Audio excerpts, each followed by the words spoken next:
Olá, meus irmãos, tudo bem? Espero que com a graça de Deus, essa mensagem pode encontrar todos com saúde, principalmente nesse momento que nós estamos passando de grandes aflições, de grandes provações, e que essa mensagem do Evangelho de Jesus, então, vem bem a calhar para nos aliviar os nossos sentimentos, as nossas emoções nesse momento. Hoje nós vamos falar do Evangelho segundo o Espiritismo, do seu capítulo 5, no item 25, que fala sobre a melancolia. Está dentro dos ensinos de Jesus, daquele capítulo que fala sobre as bem-aventuranças, especificamente de bem-aventurados os aflitos. E dado o que vamos falar hoje, vamos pedir primeiro que Deus nos abençoe, que os nossos mentores, nossos anjos da guarda, iluminem nossa mente para que a gente possa entender a sua mensagem e que o amor de Jesus também aqueça nossos corações para que a gente possa senti-lo presente em nós e entre nós e nossas famílias. O que vem a ser então essa melancolia, que está nesse capítulo de bem-aventurados os aflitos? E por que melancolia estaria dentro desse capítulo que fala especificamente de aflições? A melancolia, nesse caso, é um sentimento que toma conta de nós em determinados momentos, dado que somos espíritos livres, aprisionados nesse corpo físico, e como espíritos que já vivemos a liberdade do espírito, em outras paragens, no plano espiritual, quando nos encontramos aqui, nesse plano, de vez por outra, nosso espírito sente a necessidade dessa liberdade.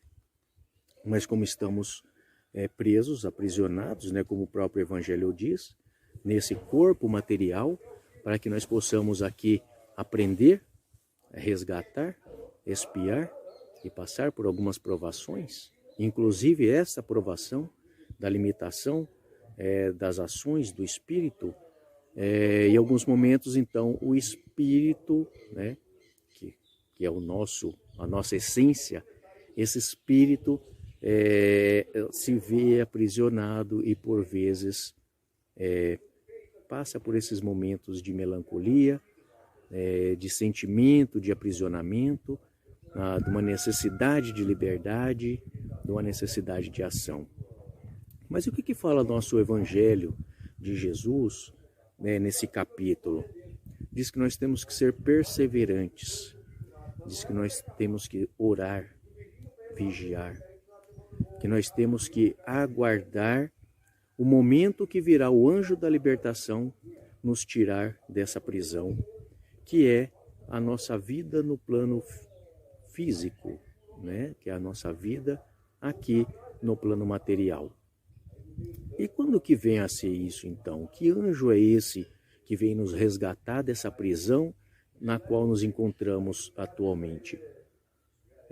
Muitos poderiam dizer, é o anjo da morte, quando na realidade é o anjo da vida. Quando Jesus falou que nós ressuscitaríamos, o ressuscitar está para o plano espiritual e não ressuscitar para o plano material, dado que como espíritos a nossa vida, a nossa essência é no plano espiritual, não no plano físico, no plano material.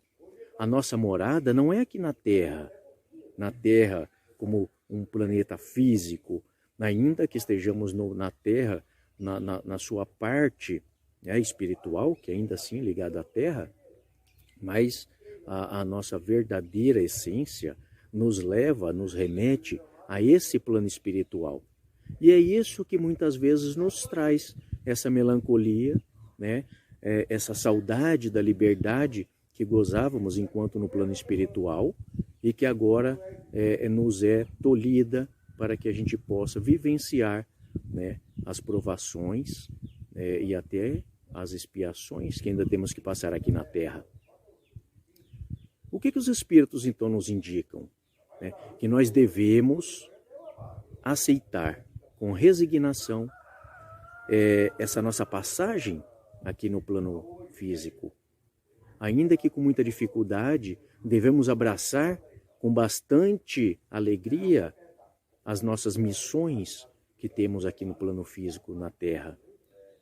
Temos que abraçar as nossas responsabilidades em família, as nossas responsabilidades em sociedade, a nossa responsabilidade do trabalho, a nossa responsabilidade da convivência e muitas vezes da prática da tolerância, né? Que a prática da tolerância faz parte das provações que nós precisamos ter aqui na Terra, né? Nesse plano físico, para que a gente aprenda a aceitar os nossos irmãos como eles são. O tolerar, né? Como Jesus também nos ensinou em muitas lições, não é tolerar o erro do nosso irmão, mas sim tolerar quem erra. Porque tolerar o erro, muitas vezes, poderia ser conivência, né? Anuência com o mal que está sendo praticado. E não é isso que Jesus nos ensina. Ele nos diz que nós temos que combater o mal, mas ele nunca disse que nós temos que combater aquele que comete o mal. Aquele que comete o mal está em erro, né? Está num período ainda onde não sabe o que é o certo e o que é errado, como nós muitas vezes também acabamos por praticar o mal quando queremos praticar o bem, bem como Paulo, né, disse na prisão que o bem que ele queria praticar não conseguia, mas o mal que ele queria evitar, esse sim ele praticava. Isso porque nós ainda estamos a caminho do aprendizado, né, a caminho da luz, a caminho do caminho de Deus, do caminho que Jesus nos ensinou. Né? Muitas vezes a gente nem está ainda no caminho, estamos ainda em algum atalho, sendo resgatados para voltarmos para esse caminho, que é o caminho do bem.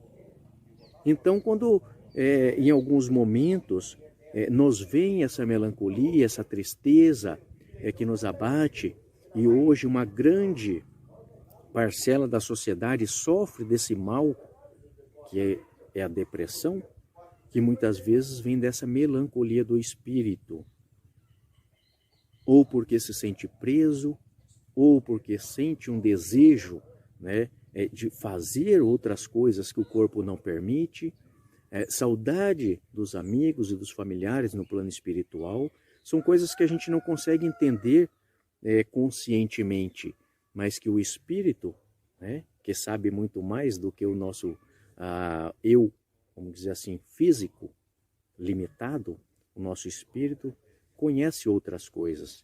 Então, em alguns momentos, ele sente falta dessas outras coisas que não pode ter enquanto aprisionado nesse corpo físico. Mas estamos aqui para aprender. Então, quando temos essa melancolia, essa tristeza, devemos nos resignar, agradecer a Deus por estarmos aqui passando por essas provações, sabendo que se Deus é bom e se Deus é justo, nada que nos ocorre é para o nosso mal, e nada que nos ocorre é mal. E se Deus é bom e justo e nada que nos ocorre é por nosso mal e nada é mal, significa que é bom e que é para o nosso bem. Então nós devemos agradecer a Deus por estarmos aqui. Devemos agradecer a Deus por estarmos passando por esse momento de provações, esse momento de vivenciar as provas, vivenciar as nossas responsabilidades aqui nesse planeta. A depressão, como eu disse, é uma doença do espírito, né, que se apresenta também no corpo físico. Claro que em alguns casos, né, a gente não pode negar que existem doenças do corpo físico que levam também à depressão. Mas como a gente está falando dessa melancolia do espírito, a grande parte dessas depressões vem disso. E a falta do conhecimento, a falta da resignação, a falta da aceitação da vida que a gente leva, das provações que a gente tem, da família, das pessoas que nos cercam, das dificuldades no trabalho, da doença, ou seja, das atribulações normais da vida, né? Se nós estamos num planeta, né, de provas e expiações, por que a gente muitas vezes aspira somente à felicidade? Se Jesus já havia dito há muito tempo que a felicidade não é desse mundo, por que a gente busca nas coisas materiais a felicidade? E por que a gente busca nas coisas materiais a solução para essas aflições que nós sentimos e para essa melancolia que nos cerca, para essa tristeza que de vez em quando toma conta de nós? Muitos irmãos que já vieram dar o seu exemplo de vida e suas mensagens nos dias, quando estiver cansado, trabalha. Quando estiver doendo, trabalha para ajudar o outro que está sofrendo mais. Quando estiver triste, trabalha em prol do irmão, trabalha pela caridade, porque quem cuida do outro não tem tempo para chorar. Quem enxuga a lágrima do outro não tem tempo para chorar. E muitas vezes a gente se pega se lamentando de coisas porque a gente olha para aquele que a gente acha que está melhor do que nós, quando na realidade muitos daqueles nossos irmãos que aparentemente estão muito melhor do que nós, pode-se dizer em saúde, pode-se dizer da parte financeira, da parte material, muitas vezes não estão usando essa fartura, né? Como a gente pode dizer, uma fartura de saúde, uma fartura de bens financeiros, uma fartura que a gente até diz de prosperidade, que muita gente diz que é sorte, mas a sorte nesse caso não tem muita relação, né? O que seria a sorte? A sorte é a gente conseguir algo que não merece, é a gente conseguir algo que não foi atrás, né? Então não existe sorte para o espírito, para a vivência do espírito. O que existe são oportunidades e provações. Aquele que mais tem dinheiro, ele tem a oportunidade de auxiliar aqueles que têm menos. Ele tem a oportunidade de ajudar na evolução, no progresso da humanidade. Ele tem a oportunidade de distribuir e de fazer essa riqueza gerar menos dores para os irmãos. Aquele que tem mais saúde, ele tem a oportunidade de ajudar aqueles que sofrem, aqueles que têm menos saúde. Ele tem a oportunidade do trabalho. Então são tudo oportunidades que nós temos e cada um recebe a oportunidade que precisa de acordo com o seu plano reencarnatório, de acordo com as necessidades que tem de aprendizado, de acordo com os plantios que já fez e das lições que precisa aprender nesse plano material, né? E as oportunidades continuarão no plano espiritual. Também nós não devemos achar, então quando eu me libertar do corpo físico, eu estarei num plano feliz, né, com meu espírito livre. E o que é a liberdade? Será que nós estamos preparados para essa liberdade? Será que quando o nosso espírito estiver livre do corpo físico, nós, né, estivermos livres desse corpo físico, nós saberemos bem o que fazer com essa liberdade? Será que o nosso livre-arbítrio ele é total? De forma que a gente possa desperdiçar ou até destruir o que a gente já está construindo? Ou nossos irmãos que já são mais sábios, mais elevados, mais evoluídos, né? Nossos irmãos de luz, que são como pais ou padrinhos, né? Que nos tutelam e nos auxiliam a tomar algumas decisões para que a gente não se perca no caminho? Será que nós estamos nos preparando aqui ainda para a liberdade que teremos quando o nosso espírito deixar este corpo? Será que nós estamos usando bem a liberdade que nós temos toda noite? Quando o nosso corpo pode se desprender do espírito e o corpo fica descansando e o espírito então se desprende e pode ir para o plano espiritual? O que nós estamos fazendo nesse momento? Quem nós estamos visitando? O que nós estamos realizando? Quem nós estamos procurando enquanto libertos do corpo físico, enquanto dormimos? São coisas que a gente precisa pensar. São coisas que a gente precisa trazer para a consciência e buscar o auxílio do alto. o auxílio do nosso mentor espiritual, do nosso anjo da guarda, o auxílio de Jesus, pedindo a proteção, pedindo a iluminação do alto. Então, quando nos sentimos aflitos, devemos agradecer a Deus por estarmos aqui, devemos agradecer inclusive por saber o que pode ser essa aflição e nos colocar em trabalho. Porque, como já foi dito, quem trabalha não tem tempo de ficar pensando naquilo que traz a tristeza, daquilo que traz a aflição. Trabalhemos. Em primeiro lugar, temos que trabalhar por nós mesmos. E o que é trabalhar por nós? Quanto trabalho nos dá para nos livrarmos de nossos vícios, de nossas más tendências, de nossos pensamentos negativos? Quanto trabalho nos dá? Quanto tempo a gente investe de nossas vidas para nos libertarmos desses pensamentos? Ou quanto tempo a gente investe para alimentá-los? Onde estamos investindo a nossa energia? O quanto estamos nos esforçando para que essas lamentações, lamúrias, não se transformem em tristeza, não se transformem nessa melancolia e que nos traga a depressão, ou que não somatize em nosso corpo somático, em outras doenças, tantas, que muitas vezes a gente não tem propensão nenhuma para aquela doença, mas a gente busca a doença de tanto reclamar da vida, de tanto reclamar das pequenas coisas que nos ocorrem, ou mesmo que não nos ocorra nada que nos faça reclamar, lamentar, a gente lamenta pelo que ocorre de bom para o outro. Por que que com ele deu certo e comigo não deu? Ainda que comigo não tenha dado errado, não tenha me causado nenhum dano, nenhum prejuízo. Por que que o não progredir igual alguma outra pessoa deveria me trazer tristeza? Sendo que eu não estou regredindo? Sendo que não me falta nada? Simplesmente porque eu queria ter mais? Porque eu poderia fazer mais do que aquilo que eu preciso fazer? Porque eu poderia ter mais do que aquilo que eu preciso ter?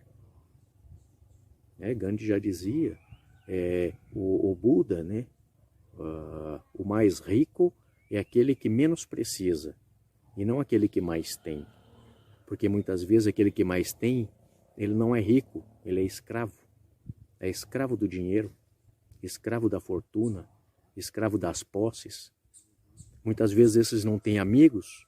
Os amigos não são amigos pessoais, são amigos das suas posses, do seu dinheiro, da sua casa, das festas. Então,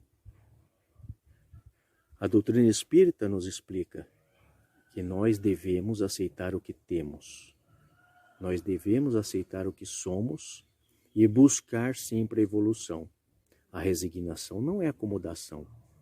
Não é, eu nasci pobre, eu vou viver pobre, eu vou morrer pobre. Vou desencarnar pobre porque eu sou humilde. Não, o nome muitas vezes disso não é humildade. É acomodação, é preguiça, é falta de esforço, falta de empenho. Isso não é humildade. Humildade é fazer tudo que está ao alcance sem reclamar, enquanto isso ainda ajudar os irmãos que precisam, e quando conquistar alguma coisa, a gente não usar simplesmente para demonstrar posse, para demonstrar que tem, para demonstrar que pode, para demonstrar que faz. Humildade é quando a gente conquista as coisas, agradece a Deus e distribui o que sobra. E o que sobra não é o resto, o que sobra é o que não me falta. E muitas vezes, como se diz, o que mais vale é o que me falta. Mas muitas vezes a gente não consegue dar nem o que sobra. É só a gente pegar a parábola, né, do óbolo da viúva. O pouco que ela dava era do pouco que ela tinha. Então ela dividia aquilo que lhe faltaria. Porque o rico, ou aquele que só dá o que sobra, que diferença lhe fez? Se eu só dou aquilo que eu não preciso mais, e eu não me esforço nem um pouquinho, né? Em que isso me engrandece? Em que isso me enriquece? Aí fala, Salomão, mas eu tenho muito. Por mais que eu dê, não vai me fazer falta. E eu não vou dar para me fazer falta, porque eu não quero passar necessidade no futuro, deixar minha família. Aí a gente tem algo que a gente dá e não consegue juntar. Tempo. Ah, então vou ter que trabalhar em obras de caridade. Não necessariamente. Se tiver oportunidade, né? Se tivermos oportunidade, vamos fazer. Mas não é isso. Nós podemos doar tempo para nossa esposa, para o nosso irmão, para o nosso pai, para a nossa mãe, para aquele colega de trabalho que está passando por necessidade e que a gente só precisa ouvir. Em alguns momentos, uma palavra de conforto, só estar junto, o doar o tempo é a nossa riqueza principal, porque do tempo a gente não consegue juntar. O tempo que a gente dá, o tempo que a gente doa para algum irmão nosso, é um tempo que nos fará falta para fazer alguma coisa nossa que a gente deixou de fazer. Ainda que seja coisa inútil. Muitas vezes a gente não dá um tempo, não doa um tempo para quem precisa, para ficar vendo televisão, e muitas vezes com coisas que não nos agregariam em nada. Quantas vezes a gente vê uma esposa querendo falar com o esposo e ele não dá atenção porque tem que assistir o tal do jornal? O que é mais importante? Será que aquela notícia nunca mais vai passar na televisão, não vai estar no rádio, no jornal ou em outras mídias? Será que esse é o melhor investimento mesmo do tempo? Quantos pais não chegam em casa e não doam um pouco de tempo para os seus filhos? Porque estão cansados? Porque precisam ver televisão? Porque precisam estudar? Porque precisa isso? Porque precisa... Sempre tem uma desculpa para não doar um pouquinho de tempo. Até dizem que agora com essa questão da pandemia, né, que as crianças têm que ficar em casa, muitas mães estão descobrindo que o problema da disciplina dos filhos, das reclamações até muitas vezes construtivas das professoras, né, do pessoal da escola, não era o problema da escola. Quantas mães estão percebendo agora que a educação do filho é que está falha? E a educação do filho não é na escola que se dá, é em casa. Quantas mães não estão postando aí nas mídias sociais que passaram a conhecer os filhos agora? Quantas esposas e esposos não passaram a se conhecer agora com essa pandemia? Porque precisam ficar em casa e conviver? Porque até então ninguém convivia. O que a gente passava? Veja a riqueza das aflições, dessa aflição da pandemia, por exemplo. Porque até então, se eu não estou bem em casa, vamos arrumar uma festa para ir. Vamos ao shopping, vamos para o restaurante. Ah, não vamos cozinhar, porque sempre que a gente vai cozinhar, a gente briga, então vamos para o restaurante. Agora não tem jeito. Vamos ter que conviver em casa. Vamos ter que ajustar as nossas diferenças. O lar é o buril, né, que nos apara as arestas, principalmente da parte moral, da tolerância, da convivência, do reforço do amor. Então essa é uma provação que nos veio, né, que aqueles casais que realmente se amam vão fortalecer o amor. E aqueles que só estavam juntos por algum outro interesse, seja comodismo, né, porque é mais fácil, porque é bonito, porque é bonita, é porque juntos conseguem conquistar mais, esses muitas vezes estão se separando, né, estão tendo dificuldades de manter o casamento porque não existia convivência. Então essa aflição, né, dado que a gente está falando desse tema, essa aflição que essa pandemia nos trouxe, também nos traz muita coisa boa. Quantas reflexões a gente vê, mesmo nas mídias sociais, quantas pessoas dizendo o quanto estão aprendendo nessa pandemia. Já tem educadores até dizendo que as crianças não vão perder o ano de escola, o ano letivo. Estão ganhando um ano de aprendizado de vida. Porque precisaram aprender a conviver com os pais. Precisaram respeitar o espaço dos pais enquanto os pais trabalham em casa. Precisaram aprender a dedicar um tempo para o estudo, porque agora o estudo está em casa, não tem que ir para a escola. Aprenderam a dedicar um tempo aos irmãos, que antes passavam o dia inteiro separados pelo motivo da escola. Aprenderam a respeitar a família, a conviver em família, a sentir saudade. Quantas crianças a gente vê nas mídias sociais falando com tristeza, que estão com saudade dos professores. Isso também é aprendizado, porque a gente só sente falta daquilo que a gente não tem naquele momento. Então isso é muito importante. Até isso, né, que poderia ser considerado sim uma aflição, uma mudança de rotina, uma mudança de modo de vida que nos é imposto por conta disso, por conta dessa pandemia, por conta desse vírus. O quanto a gente está aprendendo e o quanto nossas crianças estão aprendendo. O quanto estamos resgatando do que a gente precisa viver dentro de casa e não fora de casa. Que quando a gente não está bem com alguém, a gente tem que conversar dentro de casa e não simplesmente arrumar uma desculpa para sair de casa para esquecer o problema. Porque normalmente a gente não esquece o problema. A gente guarda ele numa caixinha e vai acumulando acumuladores de coisas negativas. A gente nunca limpa esse quartinho das mágoas. Depois isso se transforma em rancor. E depois se transforma em melancolia e tristeza.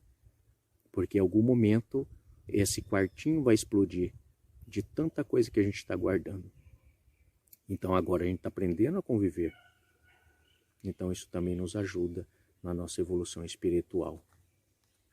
Então que essa mensagem de hoje, traga para nossos corações alento, para que a gente saiba que a melancolia faz parte, mas ela não tem que tomar uma parte maior do que o necessário, que é o entendimento de que nosso espírito está aprisionado no nosso corpo físico, mas que nós seremos libertos e que nós temos que estar preparados para quando libertos do corpo físico, possamos andar em paragens melhores, para que a gente não se aprisione novamente, talvez em vícios, em coisas piores do que a gente acha que está passando aqui hoje, para que a gente, para tentar melhorar aquilo que nem está ruim agora, a gente não se aprisione em comprometimentos com o nosso plano reencarnatório futuro, que a gente não desperdice a nossa vida e todos os momentos que a gente pode passar aqui agora na Terra. Então é isso, irmãos. Sempre que tivermos uma tristeza ou uma melancolia, vamos procurar ajudar alguém. E se tiver que se comparar com alguém, que nos comparemos com aquele que mais sofre, com aquele que menos tem, para que a gente possa ver o quanto a gente é feliz, o quanto a gente pode ser feliz e o quanto de pessoas existem na Terra passando por necessidades que com certeza nós não conseguiríamos superar. Na realidade a gente nem toleraria tanto sofrimento e a gente vê tantas pessoas passando por essas provações felizes, sorrindo e ainda assim ajudando o próximo. Que nossos mentores nos iluminem, nos intuam em cada momento onde nosso espírito se entristecer, seja por qual motivo for, e que nos intua a olhar para o lado, de preferência para aquele lado que vai nos ensinar, para aquele lado que vai nos demonstrar que nós temos tudo o que precisamos, que Deus não erra, que Ele é infinito amor, bondade e justiça, e tudo que nos ocorre é justo. Fiquemos com Deus e que Deus nos abençoe. Até uma próxima, se Deus quiser.